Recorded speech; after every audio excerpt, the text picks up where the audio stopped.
This week on the S.J. Childs Show, I sit down with Leslie Paramore. She's an actress, an author of a children's book called Anything Possible, Anything Goes.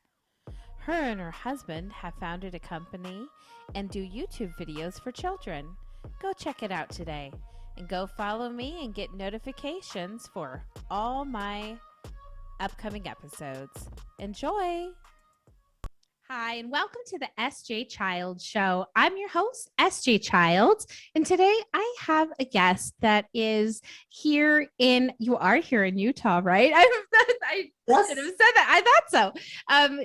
With me, we are obviously via Zoom, but I'm so lucky and glad to have her here today. She is a fellow author, children's book author, and I'm really looking forward to bringing this information and the book and really supporting and promoting this for her today. So thank you so much for being here today, Leslie. Or do I call you by the Sparkler Princess? Either or will work because, there are adults that call me princess too. So I love that. Okay, that sounds fantastic.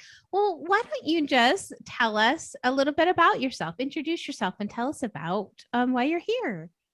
Well, thank you so much, first of all, for having me on your show. Thank you. I certainly appreciate it. And I appreciate the work that you're doing as well. Oh, thank you so much. That is amazing. I've always had a heart for children as well. And that's what's kind of led me into doing some of the things that I do. And let me clarify the whole Sparkler Princess thing, because that might throw a few people off as far as what that means.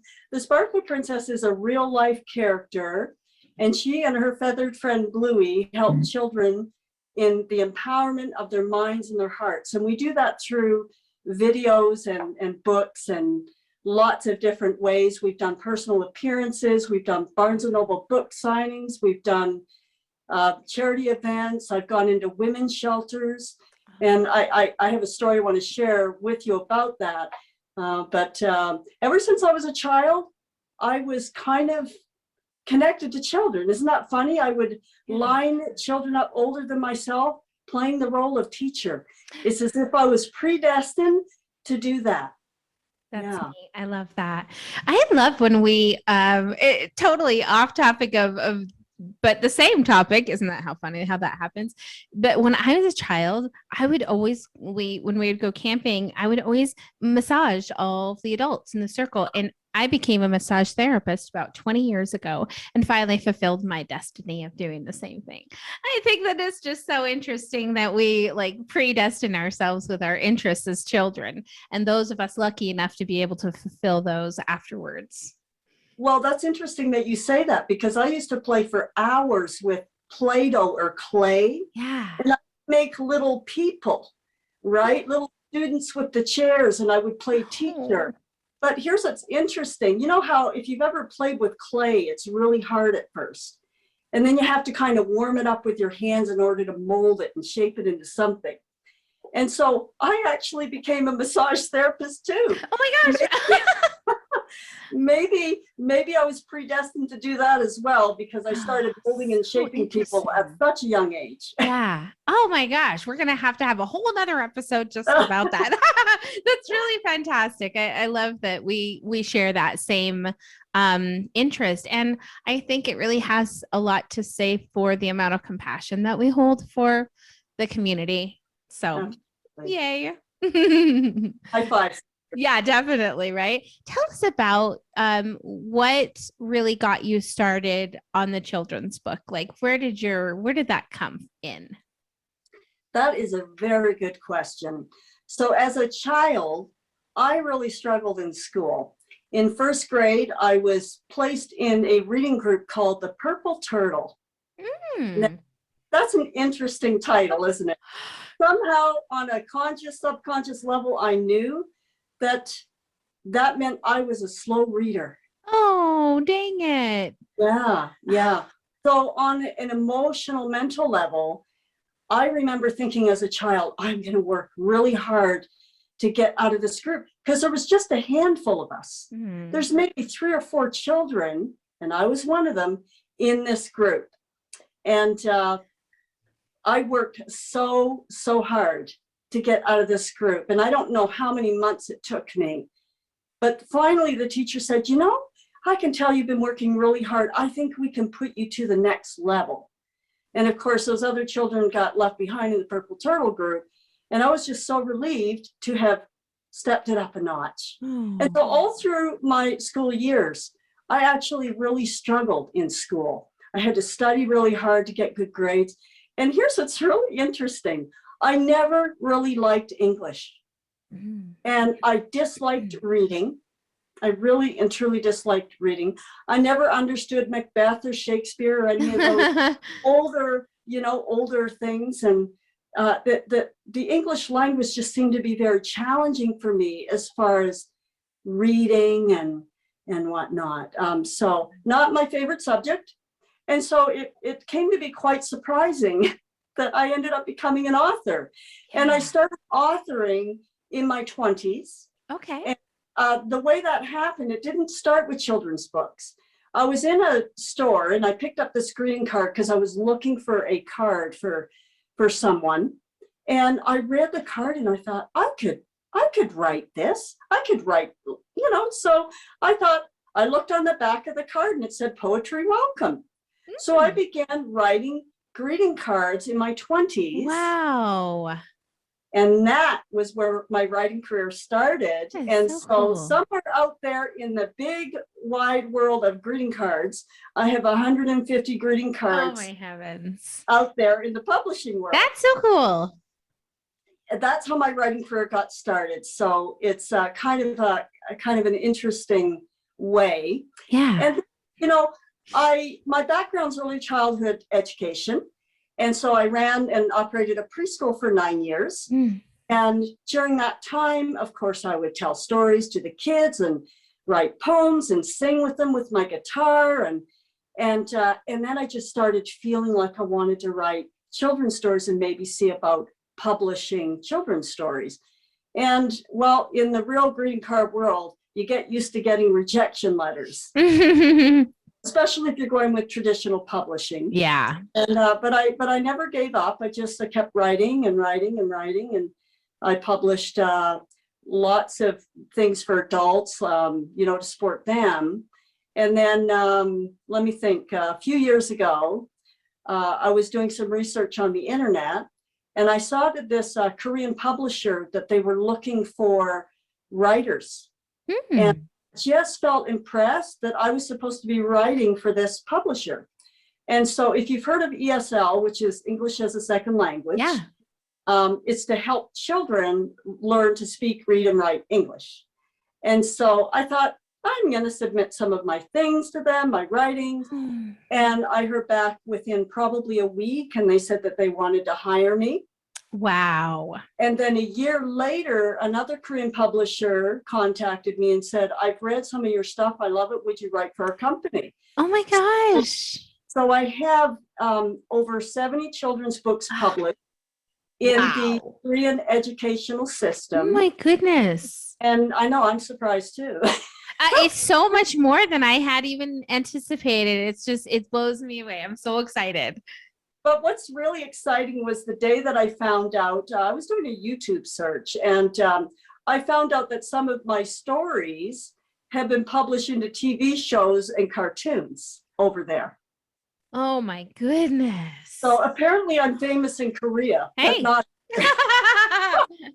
We're working our way into it. I move to Korea. Yeah. Right? I know. It sounds like I need to check out some publishers from there. Yeah, it's very gratifying. Actually children on YouTube reading my stories from Korea, and it just touches my heart. Children all over the world. I don't care what culture, belief systems, or whatever. My heart's just really committed to children and empowering them in whatever way that I can do that. And even if it means dressing up in a princess costume, I'll even do that. Love it. So, so that started. And then the book that I have published here for children, Anything's Possible, Anything Goes, I was just feeling these words come to me this one day. And they came in pieces. And I suppose you could say it felt like just, some higher force just gave it to me. Got the download. What we would call a download. Yes, for sure. And I wrote this out, and then I was frantically looking for a possible illustrator. And my best friend Leela, her brother just happened to come over, and he saw these drawings I had done on our feathered friends, which, that's a whole other story. Drawings on the spinning wheel. And he said, Leslie, did you draw those? And I'm like, yeah. And he's like, Leslie, you need to illustrate your own book. And I'm like, I'm not an artist. He's like, yes, you are. You are an artist. And so I took an iPad. My husband had bought me this stylus for iPads. I'd never really drawn before. I didn't even know I could draw a stick figure. Yeah. And I began to draw the pictures to go with the story. So I ended up being the illustrator I was looking for. Oh, Yeah. that's amazing. And plus the story is right there in your mind's eye. So you're really able to capture exactly what you are looking for. Right. And, it's a very, very, the illustrations are very childlike. They're very simple. Love it. They're something that a child would be able to look at and just, it will draw them in. Yeah. And, so that's the long version of how I ended up. I love it. To writing for children. Yeah. And show us the book. You have it right there. Let's take a look. Book. Yes. Oh, so cute. That's fantastic. So I'm not sure if you had a chance to read it. Yeah, tell us about it. But the story, I'll just show you one of the inside pictures here. Oh, that's fantastic. You did an incredible job. Thank you. Thank you. The story, anything's possible, anything goes. I believe that our thoughts have power, and our words have power, and our actions have power. And so when we think about things, that holds an energy, I guess you could say, or a frequency that is sent out there to the grand universe. And what I say to people is everyone has an energetic boomerang. And whatever energy you put on there is going to what? Come right back. Come right back to you. And so I felt it important, and these are concepts I teach to adults, but I felt it important that children know that their thoughts, their words, and their actions have power, and that we're all here to create the life that we wish to live. Mm-hmm. And so what better time to teach when our children are young? Because a lot of people go through life thinking that life happens to them, not for them. Right. And so to teach children that, you're a powerful little creator. And, as you get your heart and your mind in alignment with one another, you can create whatever it is that you would like to create in your life. That's beautiful. And so that's what's called anything's possible, anything goes. I love that.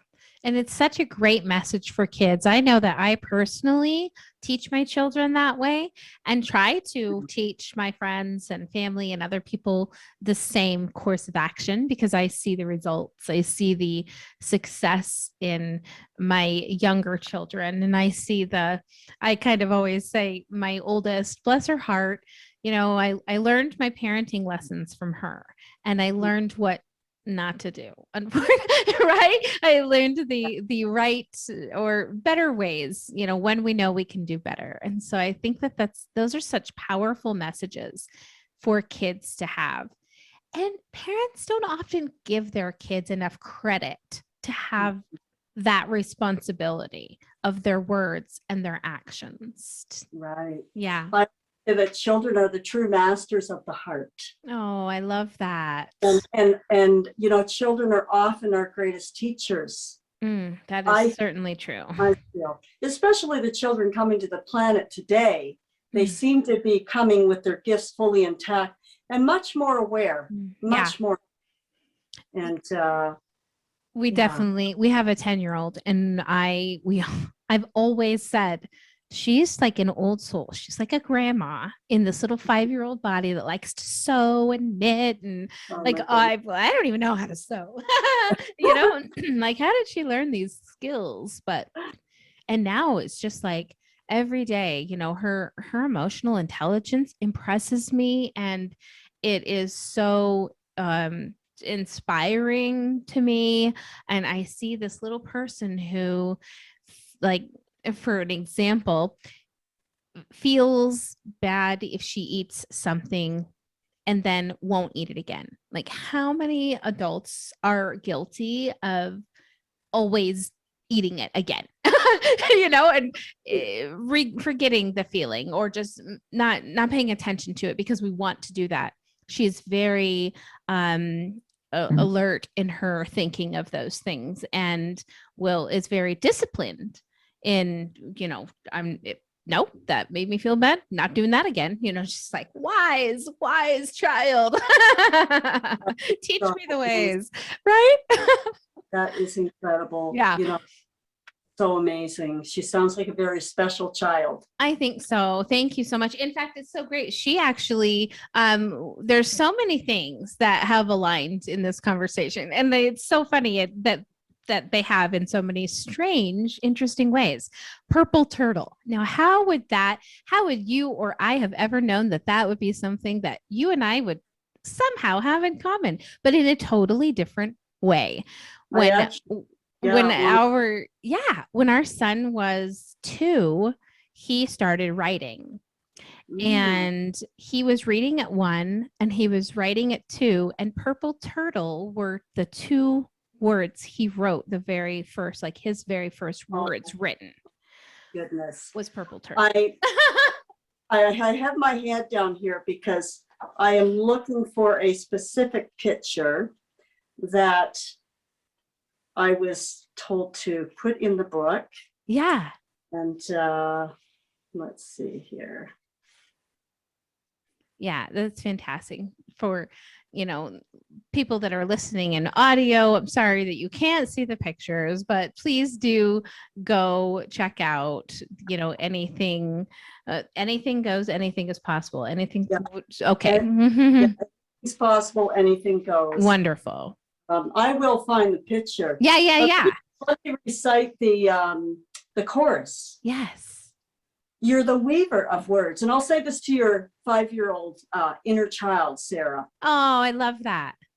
You're the weaver of words. You're the master of dreams. You're the painter of hearts, her soul would seem. That anything's possible, anything goes. When you set your mind to it, everything flows. Oh, that's beautiful. And such truer words hadn't ever been spoken, right? That's so true. And when we empower children to have independence, the growth and confidence that comes in that is going to help shape our society to be a better place for not only those families, but for their families and generations to come.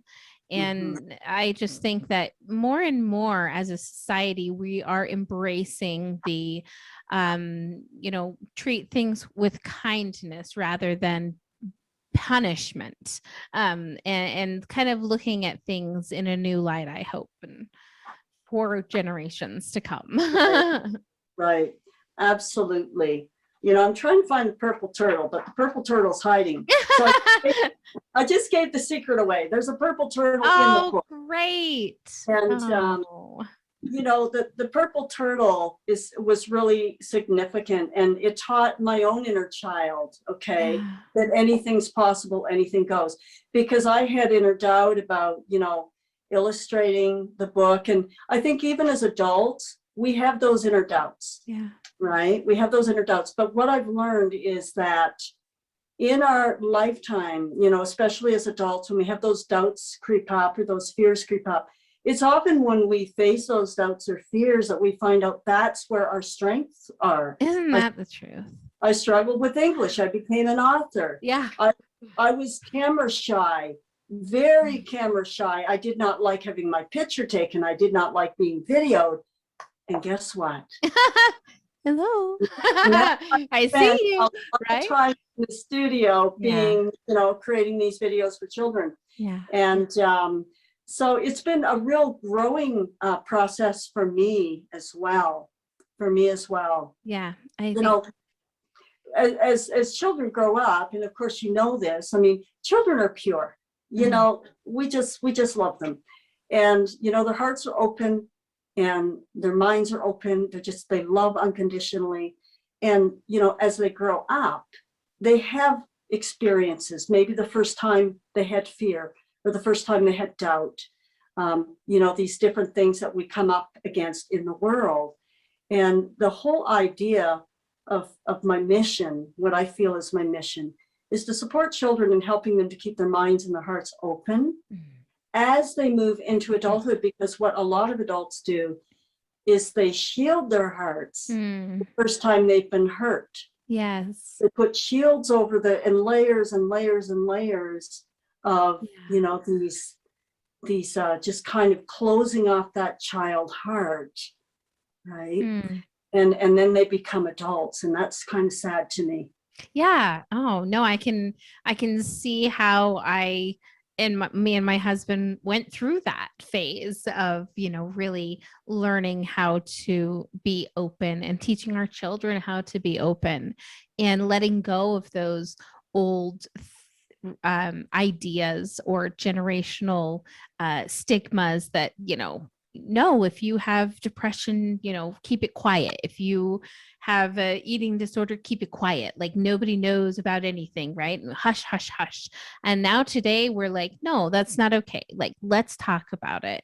Let's communicate. Let's face our fears and help them become, you know, our strengths. And oftentimes I love to, when parents in my autism group sometimes say, oh, well, you know, how can I, for example, help my child that really struggles with math? Like, how can I help them to get a better understanding or find something that they'll engage in?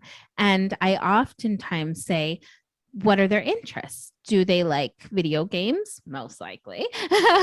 You know, when my daughter was needing to learn multiplication tables, I thought, well, I could let her build them in Minecraft. She could build by block by block by block. That's something that she has a highly interested in, that she engages in.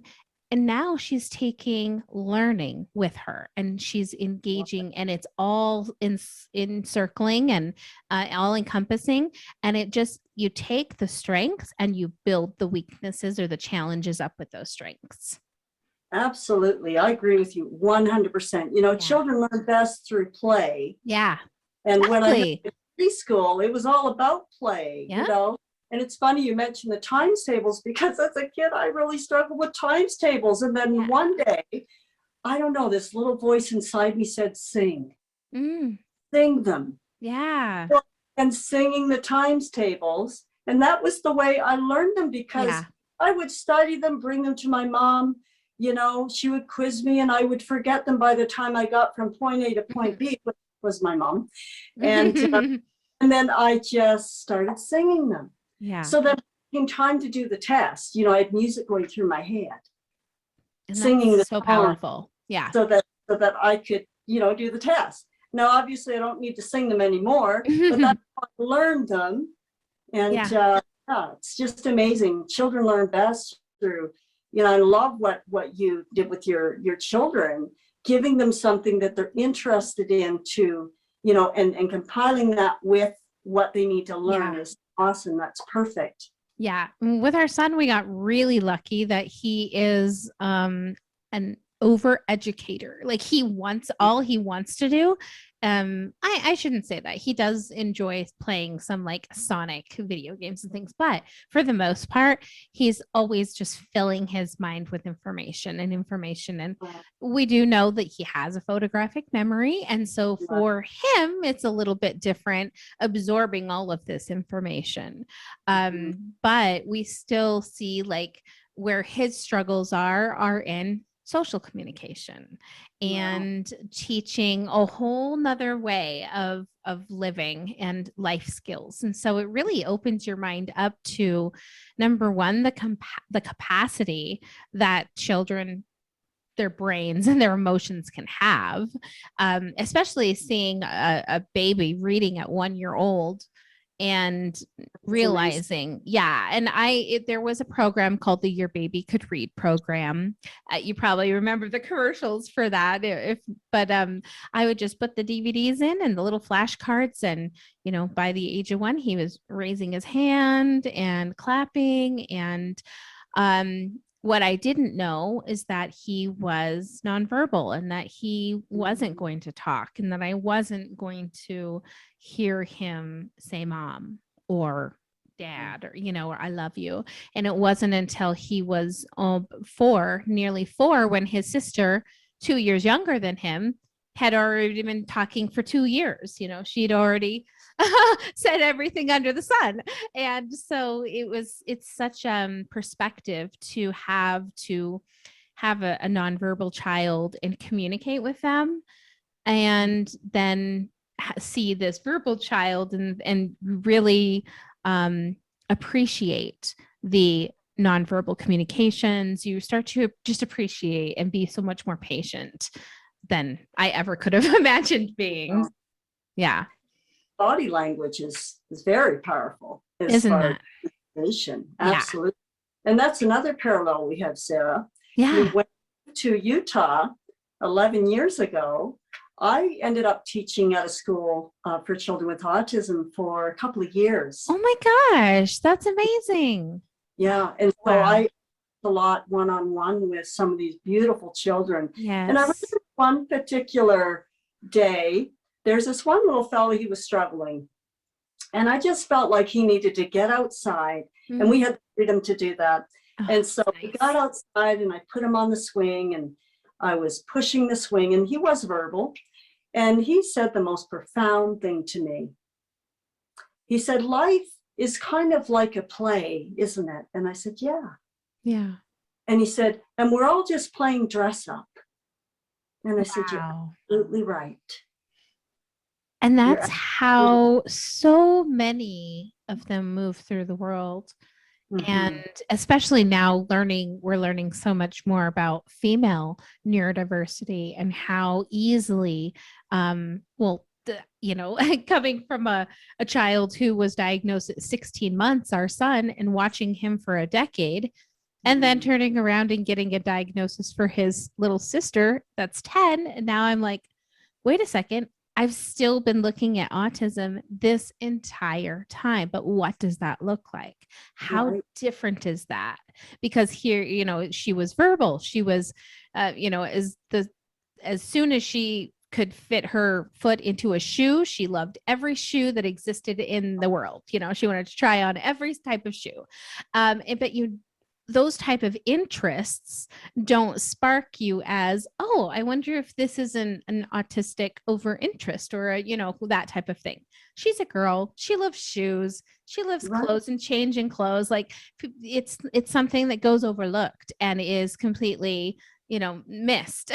And it's so interesting now that I can look at it with such a different lens of perspective to see, wow, like like you said, so much profound, amazing, but also so much masking. So you kind of see, okay, this is where my child feels like they have to mask themselves in these kind of conversations or in these social circles. And you start to see and really have to help them navigate how to move in and out of those, situations. So that's incredible that he'd say that. I believe personally, okay, I was with these children and I just felt like people had it backwards. They're the most insightful, aren't they? I thought, we're not here to teach these children. They're here to teach us. And that's honestly how I felt, being in their presence, And it's like, I think they're such highly evolved souls. Yeah. Agreed. That, maybe part of the time they're not in their body and they seem to be somewhere else. Who knows what type of work they're doing on a soul level. Yes, exactly. And I've always felt very strongly about that they are highly evolved souls. Yeah. Oh, I love that. I think it's incredible. And it's exciting because, I have so many of them in my house. Yeah. It makes me feel so good to be able to spend this existence with them and hopefully shape their lives in a meaningful way for them. Yes, absolutely. I wish we could get away from labels in this world. Yeah. So quick to put labels on people. And I just think that every soul is beautiful and every soul Oh, has a I love purpose that. here. And you know, labels I think limit, Yeah, right? definitely. There's such a fine line. I completely agree because being in a parent world and being in, the autism community as well, Mm, I see the importance of a diagnosis for services and for right. support and things like that. At the same time, I completely agree with you in that if the world could see the support given as a positive thing, or and rather than a Mhm. stigma or a label, and Right, if they could exactly. just see it correctly, it would be Mm, so much easier to not feel like we had to put up a fight for our kids, or for for them right. to be seen as and it's so I think that is such an interesting, really fine line too, because then I have adult autistics that when Mhm. I talk with them and they say, well, I want to be treated like I don't have a disability, yet sometimes they still need those services. So it's Mhm. so sensitive to, It is. and I think that's the really important part too, is like you said, if we can just start realizing that together we are all human, and humanity comes in so much diversity, and it doesn't have to be looked upon negatively or Right. afraid. People should be embracing Yeah. that. And that was absolutely my point as far as the labels, because Yeah.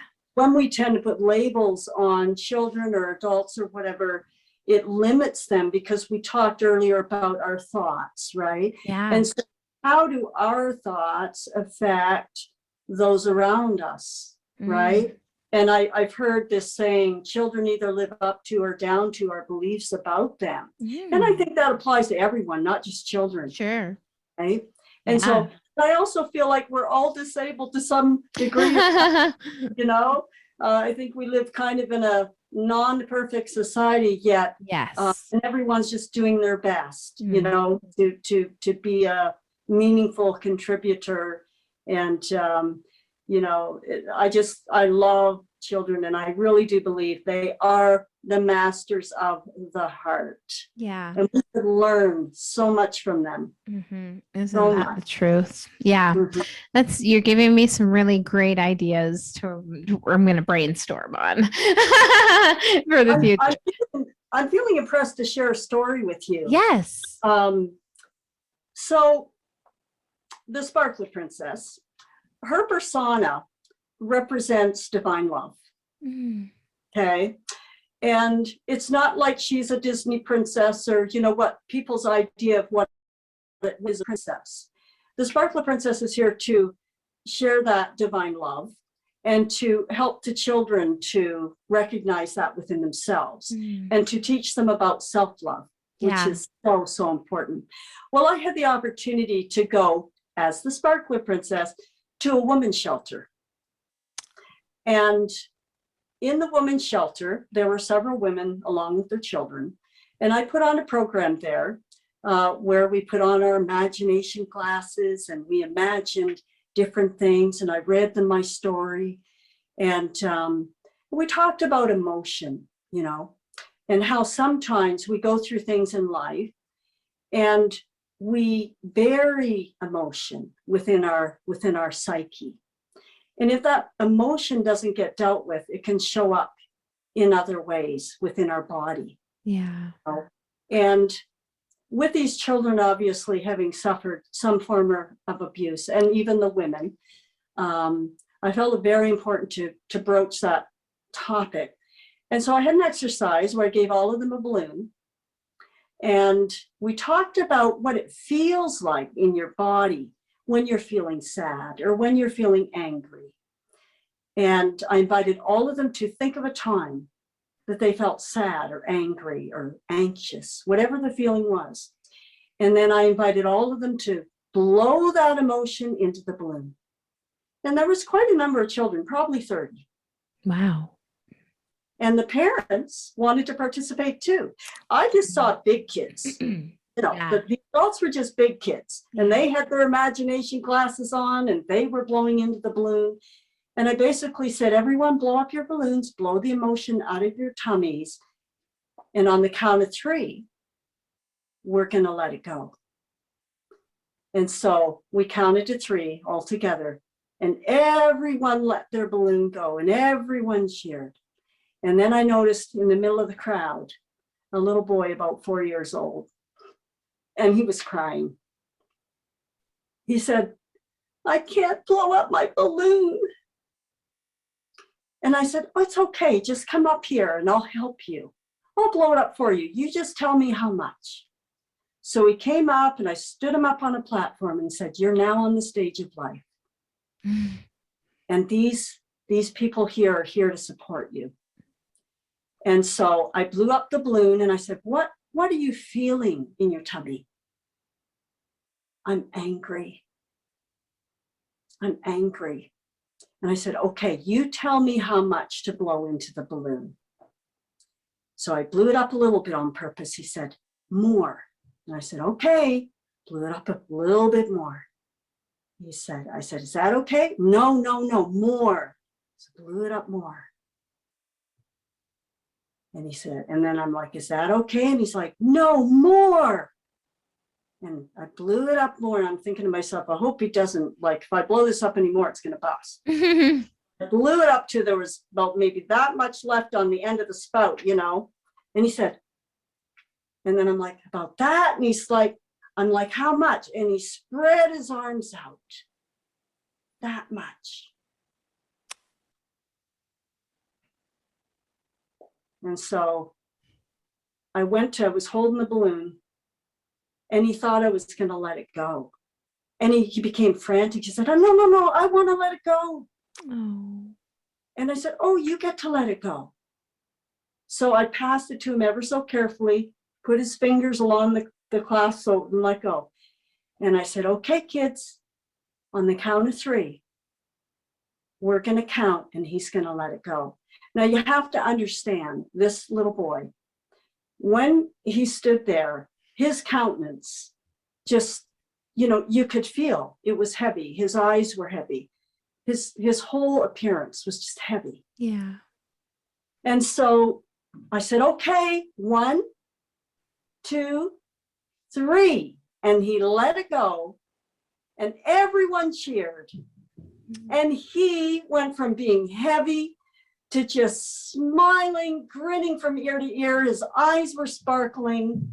And it was the most magical moment for all of us. I love that. Magical moment for all of us.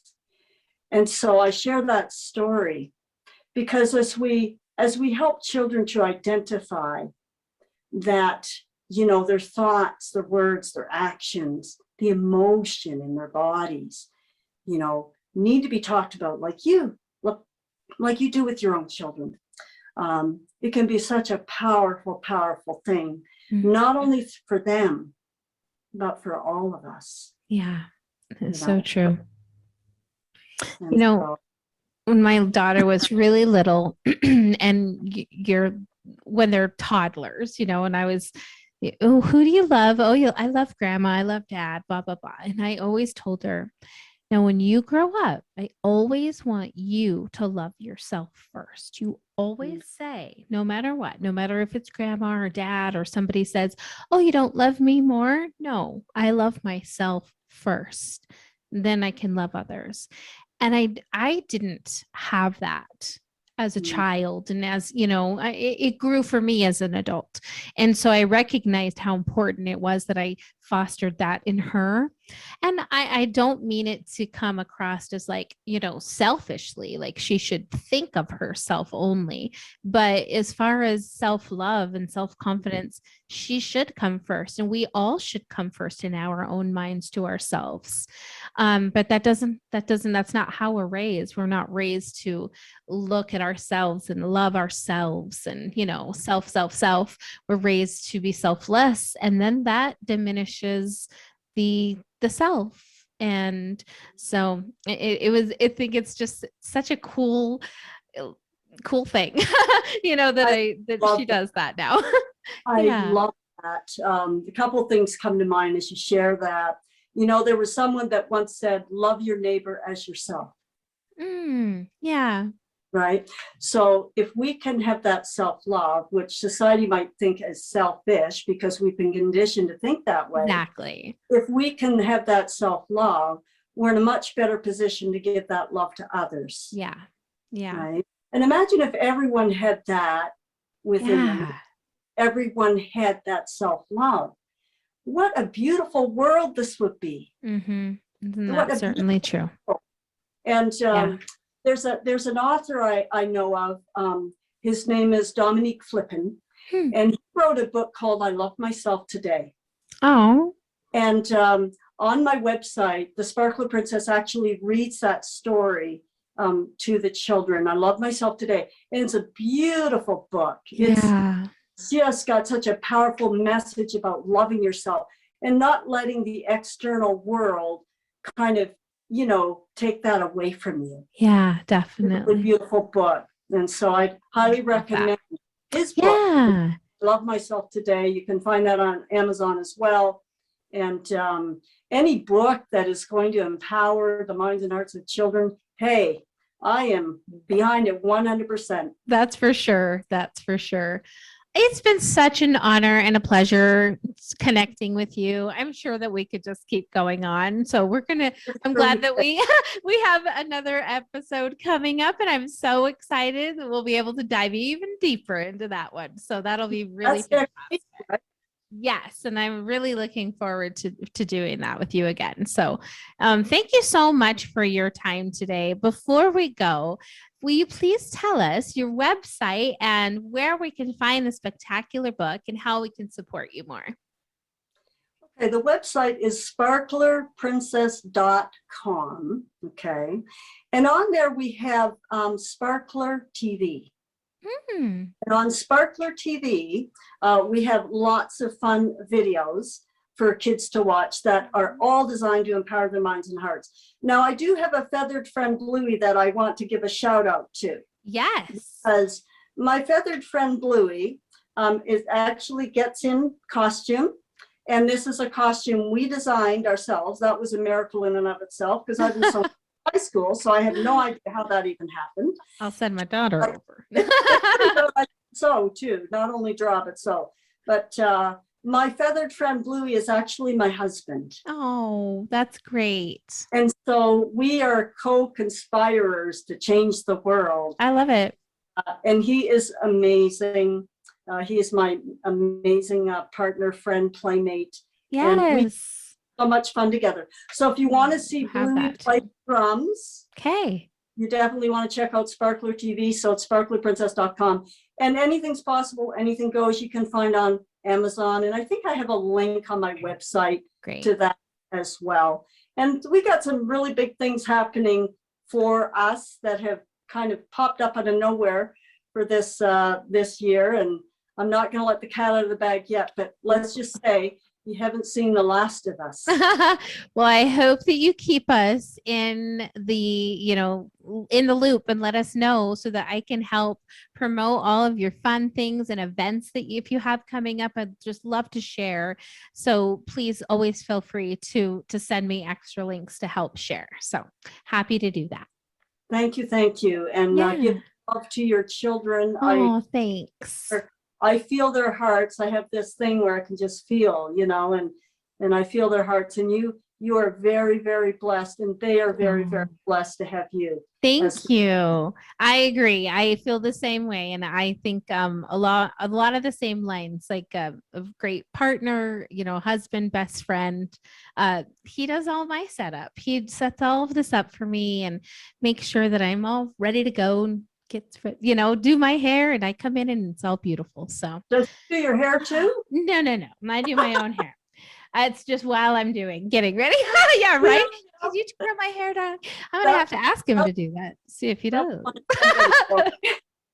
That's really getting into it, right? No, so funny. Well, thank you so much for your time, and I look forward to our next conversation. So, and we will definitely be in touch. Okay, thank you so much for your time. Hi, and thanks for joining the SJ Child Show. The SJ Child Show brings value to families through education and resources. But the SJ Child Show isn't just about me. It's about us as a community. Join me as we help educate and support our community, help bring kindness and love and inclusion to all.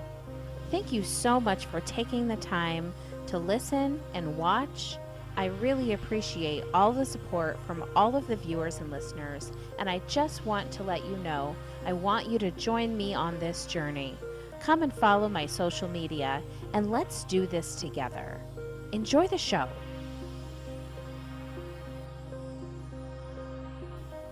Introducing Autism Vehicle Home Safety Kits, Emergency Responder, alert stickers, personal profiles with autism needs, and a communication board, masks and earplugs, keeping families and emergency responders educated and safe. Get yours today at sjchilds.org.